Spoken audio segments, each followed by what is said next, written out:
mu mel ni film la bu ñuy raconté wala bokk tragédie gannaaw bi nga xamante ni ñàkk na bakkanam démb ñu gis avis de décès bi avis de décès nag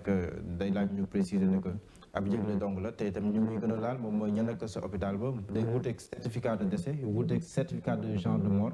yëpp ay xeet la yoo xam ne nii étape par étape la bu si nekk ak la muy firndeel waaye fu mu toll nii autopsie amagul donc nañ jot nañ ko si mbir mi waaye li am solo ñu war ko mën a téye moom mooy version yu bëri na ay ñu nga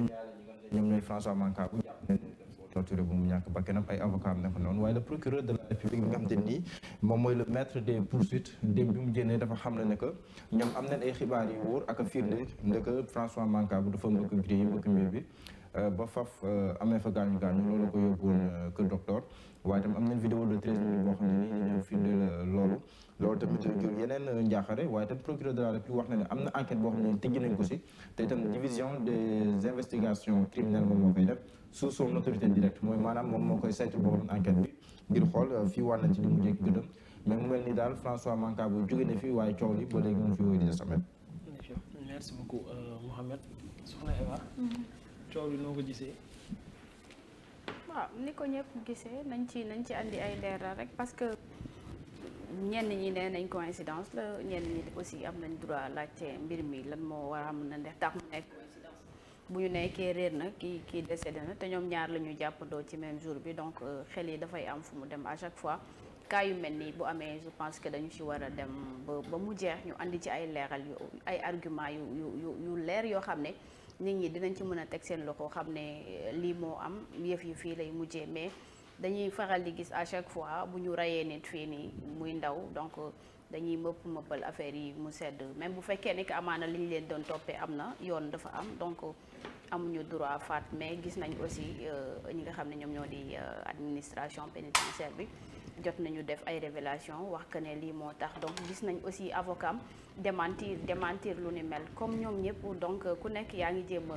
protéger wala yaa ngi jéem a soutenir li nga xam ne moom moo di sa ay wax ngir wax ne que yaa wax dëgg sénégalais yi gëm la donc je pense que justice aussi am na fi war na mën a def liggéeyam à ce que ñu xam fan la dëgg gi féete. soxna Aïda Mbène yi nga xamante ne nii nag wax dëgg yàlla mu ngi bëgg a bëri suñu réew mi. ci suñu kaso yi nga xamante ne nii évasion yi ñu ngi koy bëgg di tàmm des fois nag ñi nga xamante ne dañ fay ñàkk seen bakkan finalement aussi mu ngi commencé limbi di gën a takku. waaw malheureusement pour nous parce que démb ba liy xewee sax tax nañu rappeler wu tant de personnes yoo xamante ni ci garde à vue képp lañ leen fa dóor yu metti yoo xamante ni ba faatu nañ fa ba nëgëni si enquête yi nga xamante ni moom lañ ci waxoon yépp mujjul fenn on se rappelle du cas de Cheikh Niass moom mi nga xamante ni dañu waxoon que ni dafa amoon diabète problème yooyu jugee na si ba yaakaar nañ ni voilà feebar bi fa mu toll woon daye ba fa la ñàkkee li nga xamante ni moo di bakkanam waaye lii nga xamante ni ay révélation wala ay témoignages ci jot a am dañu wax que ni dañ ko dóor ci jamonoy garde à vue ba def ko jëfin yoo xamante ni dem na ba mënatuloon tenir ci circonstances yooyu la ñàkkee bakkanam on se rappelle de beneen cas mu di Modou Fall mi nga xamante ni moo àndandoo nag Boy Djiné nu mu mujjee mooy itam moom dañuy wax que ni dañ ko fa torturé waaye pendaison lañu indil wan ñu ay njàmpe la takkoon teg fii dañ mel ni un peu surtout cas boobu boo ko boolee ak François Mancabou boo dégloo procureur lu mu wax dafay mel ni moom moo faat boppam te ku suicidé wu lañ ko war a mën a jàppee man lu may jaaxal mooy vidéo 13 minutes bi fan la jógee nit ku jàpp boppam di ko mbëkk ci ay gris pendant 13 minutes nga koy filmer loolu mun nañ koo jàppee sax ñàkk taxaw nit koo xamante ni mi ngi ci danger. non assistance à une personne en danger. waaw mi ngi noonu bu ñu ko faram-fàccee moom moo di dafa mel ni dañ koo bàyyi ngir moom daal mu def li muy def ba jaaree fa daal di faatu te prison yi wax nañ démb. lañ ca gën a war a mën a nemmeeku moo di donte jàpp nañ la ñaawteef même boo ko defee donte ñu ngi wax que ni ñu ngi laam-laamee def nga am defagoo ñi ngi defagum caytu yi ngi xool dëgg ndax yaa laale ci liñ lay taqal am na droit yoo xamante ni dañ la ko war a préserver am na droit yoo xamante ni ak yelleef boo xamante ni nit ki lañ ko jox moo ko war a mën a am prisonnier même boo ko doonee nekk ci biir kaso traitement bi nga xamante ni nit nga doo mala doo bàyyi ma doo koo xamante ni ku ñu war a teg ci yenn conditions yi nga maanaam dañ war nañ la toppatoo jox la gëdd bi war en tant que doomu aadama te malheureusement tey mënuñu dëkk nag ci di wax à chaque fois que ni nit dugg na prison xoqatal nañ ko fa dóor nañ ko fa ñàkk na bakkanam bu ñu génnee ñi ciy tuumaal ñu ne ñoom laalewuñ ci taqewuñ ci donc 13 minutes ngay seetaan nit muy mbëkk boppam ci miir ba jaaree fa nekk ci benn état bi nga génn ne 13 minutes filmé nañ ko yaakaar naa ni gàcce sax man laa koy jàppee ci ñoom ñi yore ci wàllum yoon ak kaaraange ci biir prison yi génn di am maanaam audace di ko waxee ak nit ñi dem ba tey sunu procureur bu waxee ñu ne gëmuñu ko loolu tamit bokk na ci li ma yaakaar liy gën a fragiliser li nga xamante ni moom moo di yoon bu Sénégal ki ñu yaakaar ni bu lépp ne kër këpp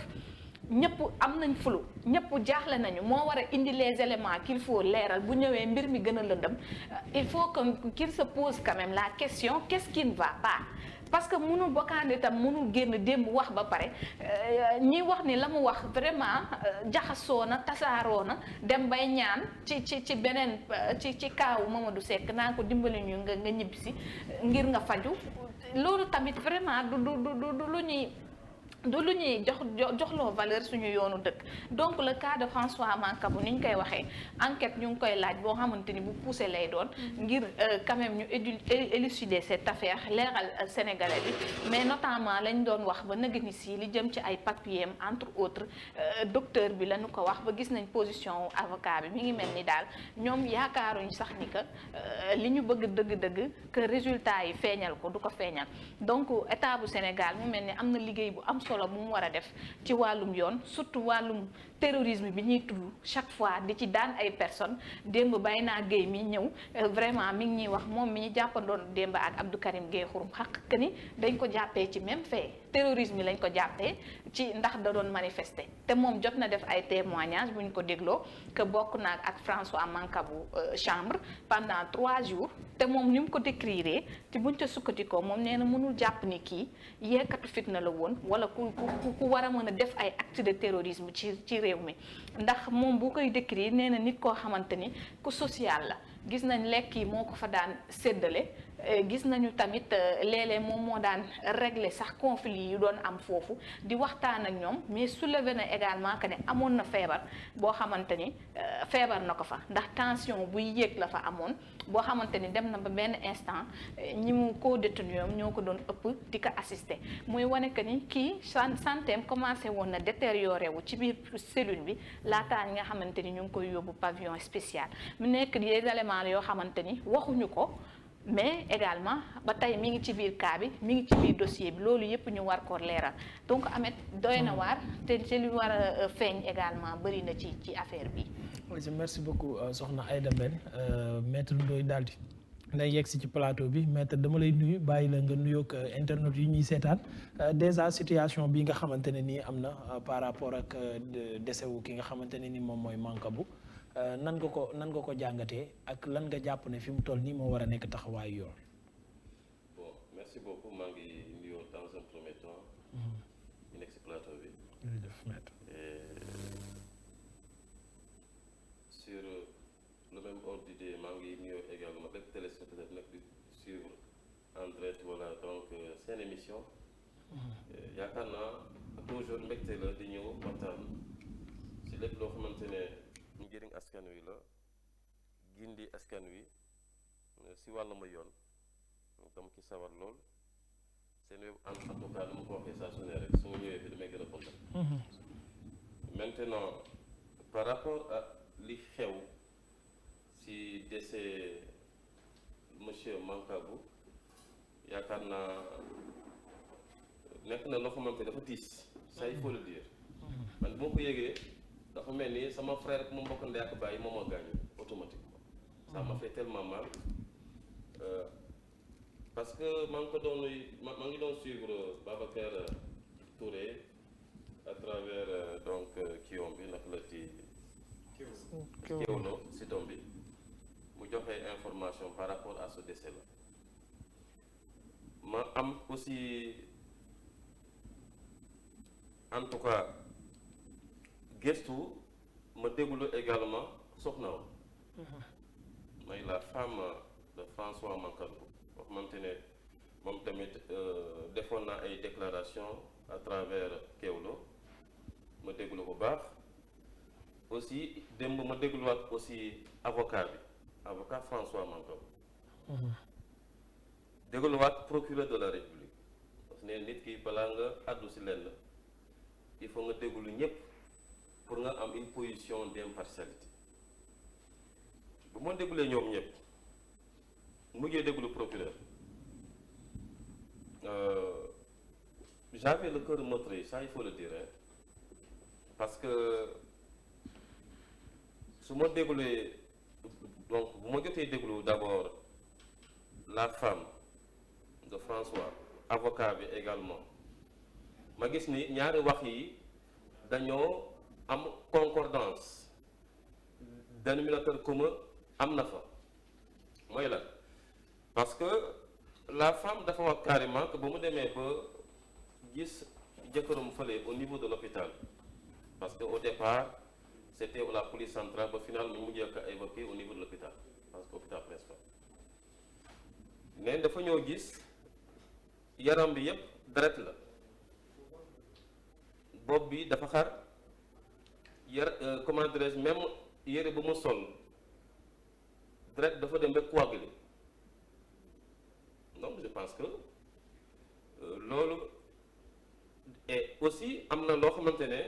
moom il était lucide en tant que la personne de François Mancabou sa femme bu ma demee ba gis ko ne il était conscient ba mu wax ak moom wax bu jotoon jib si moom et mu nekk répétition si moom à plusieurs reprises nii lañ ma def et la femme a dit que il a répété feu François Mancabou dafa répété loolu à plusieurs reprises nii lañ ma def donc loolu mu signifie torture la signifie nii lañ ma def et l'avocat également bu mu ñëwee également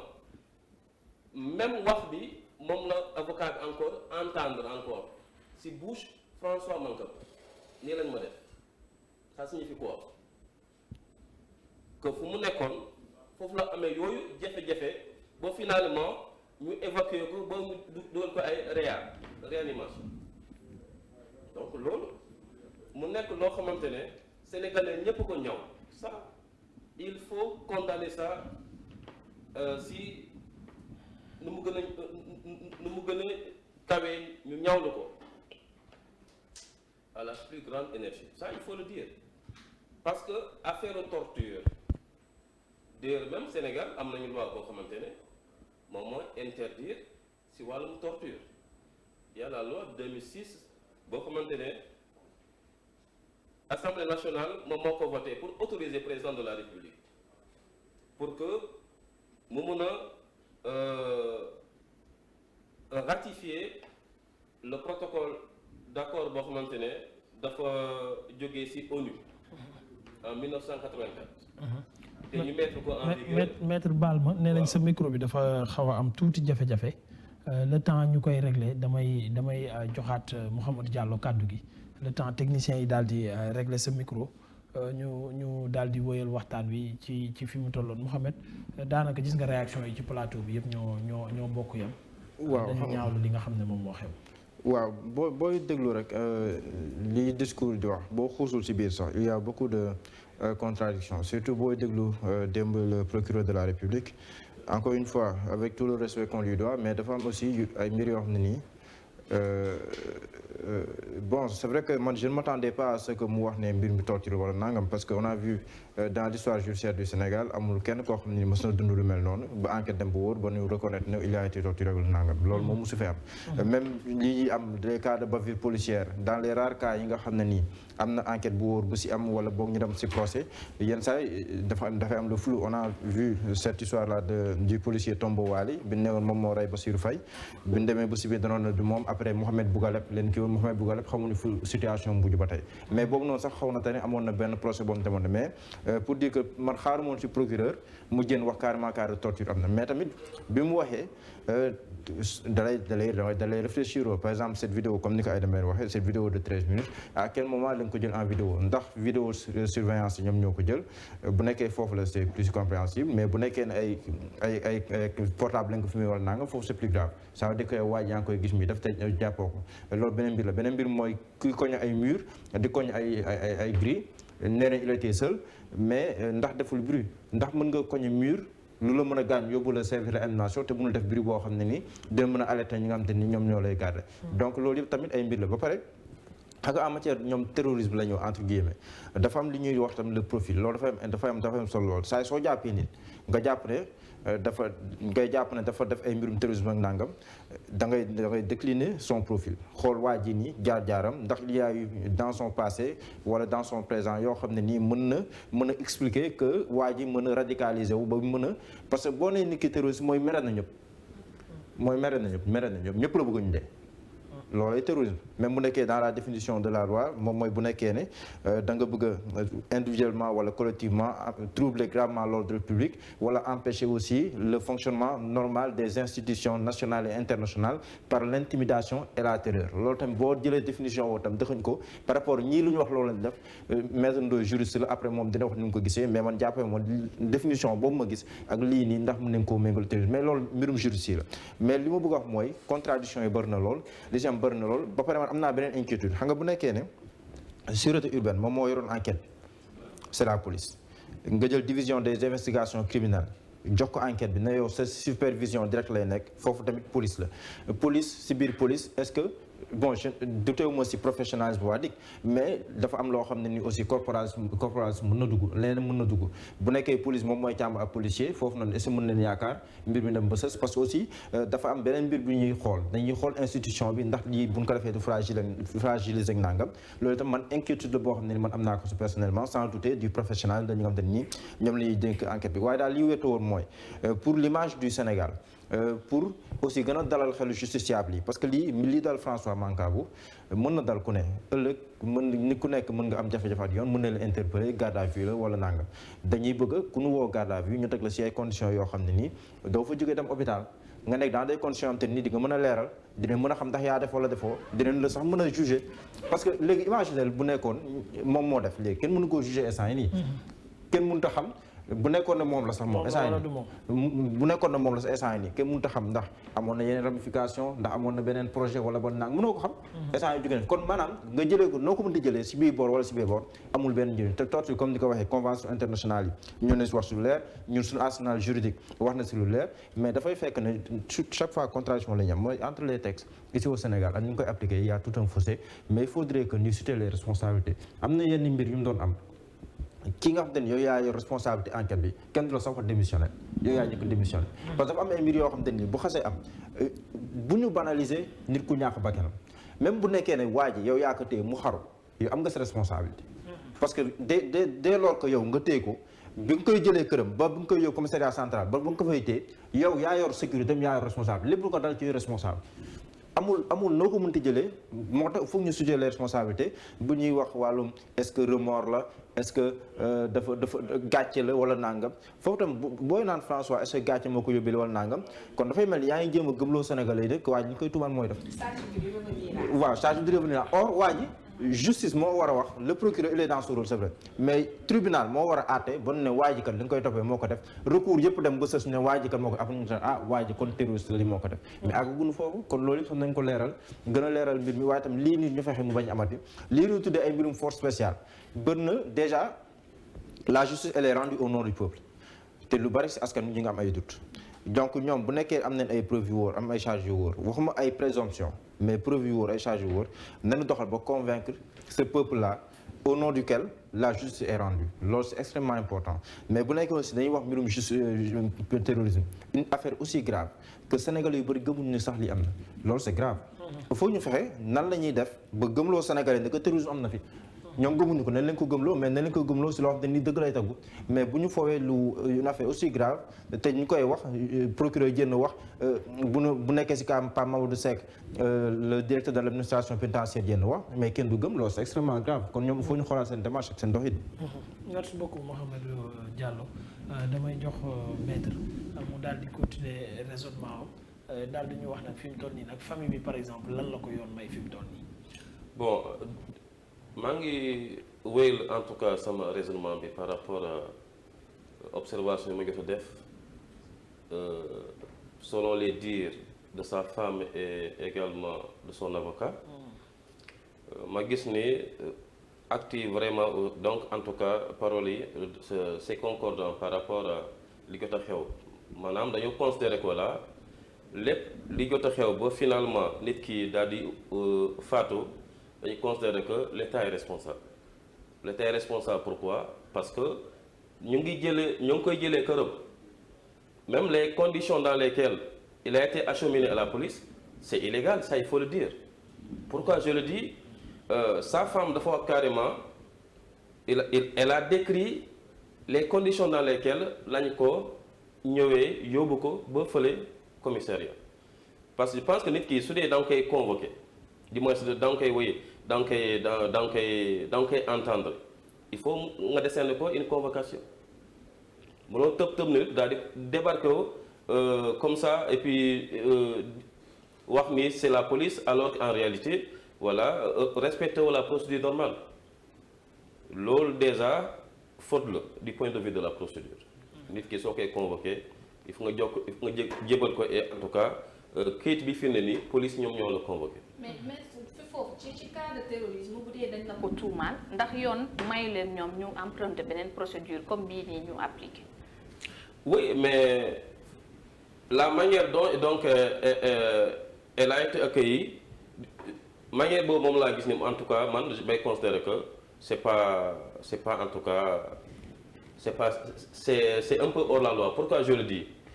nu ma gàtt au moins sax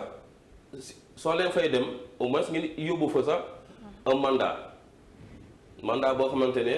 procureur moom moo ko joxee nga dem jëli nit ki mais ngeen dem foofu loxo neen d'après les dires de sa femme loolu may considère que vraiment parce que d'ailleurs même d'après la position de sa femme et que moom dañoo mujjee woo un commissaire ba mu laaj la est-ce que mujjee nañ ko jox mujjee nañ la indi convocation ñu ne ko déedéet donc loolu ma considère que voilà loolu c'est un peu oh là là ou bien mu indi mandat boo xamante ne këyit bi fi ne ni yoon moom moo la bëgg a entendre ba tax nag tey ñu gis ni ba finalement mu daal di wuyu nag la ti borom mu gis ni vraiment c'est à déplorer et aussi les dires de son avocat dafa waxoon ni au départ même au niveau de l'hôpital dañoo bañoon mu gis client c'est après moom insistance bu mu def et du point de vue juridique par rapport à la garde à vue parce que même su dee par exemple si wàllum terrorisme ki la ñu am présomption si yow parce que jusqu'à il faut le dire présomption d'innocence dafa war a jouer jusqu'à ce que culpabilité bi ñu mun kaa établir mais tant que loolu amul la présomption doit continuer à jouer donc l'article 7 vraiment 11 de la convention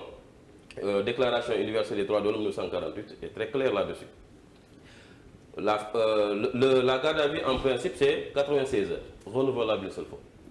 Mais c'est en matière de terrorisme. Matière de terrorisme je dis. Mais su dee par exemple lu ñu lay toppee bokkul ak terrorisme c'est 48 heures renouvelable une seule fois. Mais bii c'est 96 heures renouvelable parce que ñu considère que acte de terrorisme c'est beaucoup plus grave, c'est des actes criminels. Mais su dee par exemple l'avocat en faisant vraiment donc en disant le droit automatique c'est en ce moment-là que la police avait donc s'est ressaisie pour permettre vraiment d'aller voir son client. C'est en ce moment-là qu'il a constaté que vraiment son client était dans un état très piteux du point de vue vraiment dret bu xamante ne moom moo nekkoon ci moom et aussi les dires également de son client bi revenir saa su ne nii la ma def nii lañ ma def nii lañ ma def maintenant su dee par exemple dañuy aussi def analyse si la position du procureur de la République c'est important également de rappeler le procureur lan mooy rôle am c'est important. Un procureur de la République, il faut le dire, c'est quelqu'un koo xamante ne c'est un magistrat debout, ça il faut le dire. Un magistrat debout qui se distingue du magistrat assis. Le magistrat assis c'est qui? C'est celui qui rend les décisions, mooy le juge en tant que tel. Par contre su dee le procureur en tant que magistrat debout mooy koo xamante ne moom dafa war a tëdd njaaxaanaay di défendre intérêt askan wi. C'est très important. te loolu su amee il faut qu'il y ait cette dose d'impartialité boo xamante ni moo war a am si dossier quelle que soit la nature du dossier wante su dee dañu wax ni bon le procureur dans son discours par rapport à la communication qu'il a eu à faire démb dafa wax ni dafa doon cogner c'est pas mur ou bien cogner ay porte quelque chose ay gris. Loolu man je vais le dire c'est ma position personnelle je prends ça avec des pincettes ça il faut le dire man damay considérer que voilà même su dee par exemple dañ ko filmer mu am boobu position donc c'est une présomption même su dee loolu amoon na dañuy considérer toujours que la police est responsable parce que fan la amee c'est dans les locaux vraiment de la police ñoom xamante ne ñoom ñoo war a am donc la vigilance par rapport donc à ces personnes qui sont en garde à vue donc loolu négligence su amee ba finalement mu am kenn ku fa ñàkk du moins ku am yooyu jafe-jafe bu final mu ñàkk bakkanam loolu damay considérer que voilà dañoo am responsabilité su dee par exemple je suppose également dafa amoon kenn koo xamante ne par exemple da ko doon filmer loolu su amee damay naan automatiquement la personne qui filmait kooku dañ ko war a poursuivre pour deux choses non-assistance à une personne en danger article 49 du code pénal alinéa 2 qui vraiment qui condamne ça beneen bi lan la di jël ay données personnelles ndax vidéo wala audio c'est très bien que c'est bien interdit par la loi et puni par la loi sévèrement aujourd'hui parce que données à caractère personnel quand on se réfère à l'article 431-27 du code pénal de la loi de 2016 par rapport à la cybercriminalité dafa wax carrément que amoo droit di jël ay données jàmbur tant que jox ñu la autorisation bi. mais je pense que ay vidéo surveillance kii bi la. même bu ko nekkee. mais pour le moment d'après suñu sukkandiku ci contenu discours procureur de la République waxul ni vidéo surveillance la. waxul également c'est quelqu'un qui a filmé. il a entretenu le flou. donc ce qui veut dire. loolu jusqu'à présent dara leerul les su dee dama l'hypothèse si c'était à redire l'hypothèse boo xamante ni moom laa dégagé su dee fa am koo xamante ni moom moo filmé loolu damay considérer kooku non seulement dañ ko war a poursuivre tëj ko également mais aussi la police également doit engager sa responsabilité ndax affaire yi fan la xewee c'est dans les locaux de la police alors que ñoom ñoo waree am cette responsabilité parce que ki soo ko jëlee këram mu am jàmm dara jotu ko mu ñëw ba foo xamante ne moom ngeen yaakaar ne moom moo am lu mu def supposition la c'est une présomption simple donc tant que ñibbiwul këram lépp lu xew durant cette période là dañ considérer que moom lépp lu fa xew ak lépp lu ko dal yéen da ngeen am responsabilité vis-à-vis vraiment de la personne moo tax ma ne tey su dee dañuy def par exemple micro-trottoir di laaj sénégalais yi est-ce qu'au Sénégal vous avez senti la présence de rebelles man de yaakaar naa doo leen dégg benn sénégalais di naan woy man gis naa fi rebelle donc loolu vraiment il faut considérer que situation bi jot a xew présentement dafa nekk lu metti c'est à déplorer et aussi damay aussi ñaawlu ay propos yoo xamante ne mi jógee ci askan wi surtout par rapport ay nit yoo xamante ne damay considérer que c'est des arrivistes. Il y a quelqu'un koo xamante ne je ne vais pas en tout cas citer son nom qui se permet de dire que Macky Sall dafa war a rey mais wax yu ñaaw jooyu nit yi naka la jógee ci nit ku normal c'est ça donc loolu vraiment c'est à déplorer je pense que le président de la République dafa nekk koo xamante ne ñëpp la njaboote ñëpp la war a protéger la personne humaine est sacrée. Et l'article 7 de la Constitution du Sénégal est très clair là-dessus. nit ki dañ ko waree ormal dañ ko waree protéger donc su dee par exemple day am ay propos yoo xamante ne pour pousser les autorités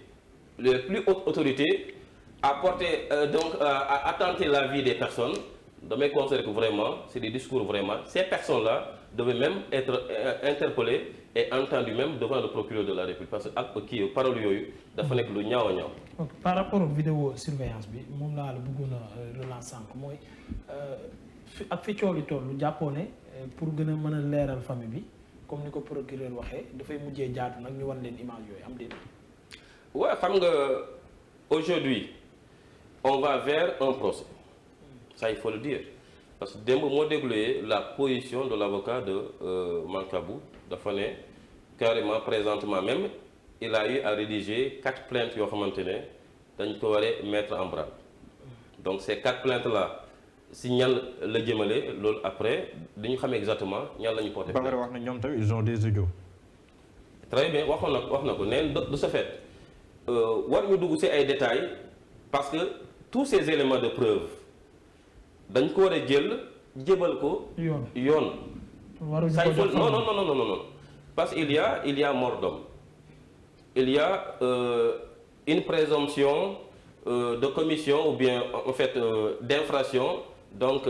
telle que de terrorisme parce que damay considérer que infraction d'abord suñu koy qualifier il faut que la présence de 3 éléments un élément légal un élément matériel et un élément moral et aussi c'est qu'en matière pénale également il y a lu ñu naan la tentative maanaam nga jéem a commettre infraction mais dans ce cas d'espèce il y a des conditions yoo xamante ne moo ñu permettre ñu mën a retenir la notion de tentative il faut des actes préparatoires yi wane ni yow da nga doon jéem a accomplir ou bien en tout cas commettre bi infraction mais su dee acte préparatoire amul et l'absence aussi de désistement su amul donc les conditions ne sont pas réunies pour que ñu mën a retenir lu ñu naan la tentative donc de ce fait damay considérer vraiment si yan base vraiment la ñu sukkandikoo pour interpeller vraiment donc feu François Mancabou ba finalement aujourd'hui ñuy wax ay mbirum par rapport à la situation qui prévaut. Et aussi ndax mën nañoo tenir du point de vue de la procédure c'est important ndax mën nañoo tenir procès sànq da nga tudd wàllum procès moom nekk fi faatu na ndax procès bi mën nañ ko def. mais bien sûr mais il a une famille il a un avocat donc l'avocat de la famille parce que nit ku dee na ba pare mais am na une famille et dans ce cas d'espèce non seulement on va demander à ce que lumière soit faite mais également condamner les auteurs de la responsabilité n'est-ce pas en tout cas de la mort de François Mancabou mais aussi des dommages et intérêts également peuvent être demandés par la famille. Il y aura une réparation civile, il y aura également une condamnation pénale. Si aujourd'hui dañu bëgg vraiment mbir mi leer et que ñu situé responsabilité que ça soit des autorités que ça soit des forces de sécurité je pense que la loi est applicable à l'endroit de tout le monde de manière erga omnes waruñu considérer que loi bi war na appliquer aussi ñii warul appliquer aussi ñii loolu su amee rek dañu naan justice à deux vitesses moo fi am et je pense que le procureur dafa war a tëdd njaakanaay comme ni mu ko waxee daal di diligenter dossier bi jusqu'au fond ñu mën a situer responsabilité yi ñëpp ñoo xamante ne dañoo am responsabilité par rapport à sa mort ñoom tamit on doit les sanctionner parce que il faut aussi considérer que la vie est sacrée l'article 4 de la charte africaine des droits et des peuples de même que l'article 3 de la déclaration universelle des droits de l'homme de 1948 dañu considérer la sacralité de la vie et suñu dee également suñu charte réew notamment l'article 7 de la Constitution du Sénégal dafa ñu encore confirmer cette sacralité de l'être humain et je pense que dund moo war a nekk principe et la mort mu nekk l'exception et dañu considérer que aujourd'hui du point de vue en tout cas des observations que nous sommes en train de faire il y a beaucoup plus de meurtres yoo xamante ne soit en milieu carcéral ou bien dans les lieux de la garde à vue des meurtres yoo xamante ne jusqu'à présent ne sont pas élucidés donc est-ce que mën nañ et jàpp je pense que loolu ça doit s'arrêter et que également su dee dafa am ku responsable que ça soit force de l'ordre que ça soit un citoyen simple ñu mun leen considérer sur un même pied d'égalité sans prendre parti loolu mooy état de droit et je pense que le feu François Mancabou également dafa am droit que situation bi mu mën a situer responsabilité par rapport à sa mort sa famille également sa femme et ses enfants ont vraiment le droit de savoir ce qui s'est réellement passé. Mouhamed konkuruñ ko bàyyi noonu mujj nañ koo yaatal ba def ko waxtaan. waaye gis nga waaw léegi waaw loolu la mënoon wax si mbirum François Mancabou. vidéo 13 minutes waaye di mbëkk quoi ñu koy seetaan. non déjà man sama problème mooy na vidéo bi ñëw ba pare parce que sàmm nañ ñoo wax ay wax bara après wax ji ñu fënatal ko ba non ces vidéos il faut savoir que ces vidéos là ou bien audio yooyu ay élément de preuve la su dee loolu am na. non dafay li gën a dugal sax non même bu nekkee dëgg la par exemple 13 minutes. oui pendant 13 minutes benn waay ju mbëkk kenn xamul ne mi ngi mbëkk xanaa am woon ay alkaati yu nekk si wet di ko foofu lay wax ma ne su dee loolu dafa am négligence am na kon de ce fait ñu waroon nekk si poste ba di surveiller su dee par exemple dañoo am par exemple système boo xamante ne vidéo surveillance am ko waree aaye di surveiller milieu boobu yëpp su dee foofu amu fa jour boobu damay considérer que la responsabilité bi si ñoom la su dee également am na ku fa nekkoon di suivre loolu mu xew loolu également ñoom ñoo waree gàddu boobu responsabilité de toute façon fan la xewee au niveau de la garde à vue donc de ce fait responsabilité bi vraiment il faut que ñu situer ko vraiment ñu mën a élucider vraiment ces Sénégalais si loolu parce que mënuñu continuer gis par exemple ay dee si ay milieu carcéral ou bien un milieu de garde à vue alors que dañu indi ay leeral si loolu su dee par exemple benn Samba Ndiaye un citoyen ordinaire mu rey facilement ñu mën kaa yóbbu devant le juge ñu mën kaa juger mais su dee feneen dañu naan waaw dañ ci jéem a maquiller nëppal ba finalement dossier bi ñu classé ko sans suite là vraiment je pense que c'est irresponsable, c'est illégal et aussi c'est une rupture d'égalité devant la loi. Alors que l'article 1er de la Constitution du Sénégal dit que tous les citoyens sont égaux devant la loi. Donc de ce fait, ku jalgati yoon amul autorité, amul force de l'ordre, amul citoyen simple, ñëpp ci bokk yëpp. Donc de ce fait, aussi du point de vue de la procédure, am na loo xamante ne war naa ko souligner par rapport à la présence d'un avocat. Parce que normalement su dee dañ la woo que ça soit police gendarmerie ou bien devant le tribunal dañ la war a notifier que am nga plein droit am avocat bala ñu